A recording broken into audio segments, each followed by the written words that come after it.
ఇప్పటిదాకా ఒక్కసారి కూడా పిజ్జాని ప్రిపేర్ చేయలేని వాళ్ళు కూడా ఈజీగా చేసుకోగలిగే పర్ఫెక్ట్ చికెన్ పిజ్జాని ప్రిపేర్ చేసేద్దాం వచ్చేయండి. ముందుగా ఒక 2 కప్స్ ఆఫ్ మైదాని తీసుకొని అందులో కొద్దిగా సాల్ట్, కొద్దిగా షుగర్ యాడ్ చేసుకొని మిక్స్ చేసుకొని పక్కన పెట్టుకోండి. అలాగే 2 స్పూన్స్ ఆఫ్ ఈస్ట్ని తీసుకొని అందులో వామ్ వాటర్ని వేసుకొని బాగా కలిసే విధంగా ఇలా బీట్ చేసుకుంటూ మిక్స్ చేసుకోవాలి.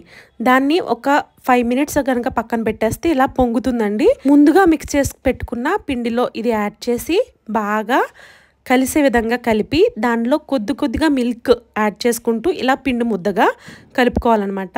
సాఫ్ట్గా కలుపుకొని దాన్ని పక్కన పెట్టుకుంటే కనుక ఒక 15 to 20 మినిట్స్ పక్కన పెడితే ఇలా పొంగుతుందండి పిండి. ఇలా పొంగిన పిండిని కొద్దిగా పిండి యాడ్ చేసుకుంటూ బాగా సాగే విధంగా సాగదీస్తూ పిండిని మిక్స్ చేసుకుంటూ ఉండాలి. చాలా టైం పడుతుందండి. ఒక 15 మినిట్స్ వరకు అలా సాగదీస్తూ కనుక చేస్తే కనుక సాఫ్ట్ అవుతుంది పిండి. ఆ తర్వాత దాన్ని పిజ్జా లాగా ఒత్తుకొని ముందుగా ప్లేట్ని డస్ట్ చేసి పెట్టుకుని దాని మీద పిజ్జా బేస్ని పెట్టి స్పూన్తో ఇలా ఒత్తుతూ దానిపైన మైనీస్ అండ్ పిజ్జా సాస్, అలాగే పన్నీర్ ఉంటే పన్నీరు, చికెన్ ఉంటే చికెన్ మనకి నచ్చిన విధంగా యాడ్ చేసుకుంటూ మన దగ్గర ఏదైతే అవైలబుల్గా ఉన్న వెజ్జీస్ కానీ, చికెన్ కానీ, మీట్ కానీ ఏదైనా కూడా వేసుకుంటూ ఎక్కువ చీజ్, మొజరెల్లా చీజ్ యాడ్ చేస్తున్నానండి.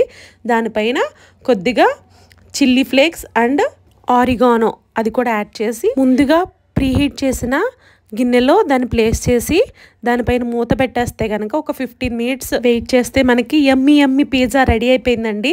సో చాలా టేస్టీగా ఉంటుంది. ఇలాంటి మోర్ వీడియోస్ కోసం మన ఛానల్ని సబ్స్క్రైబ్ చేసి ఒక లైక్ చేయరు.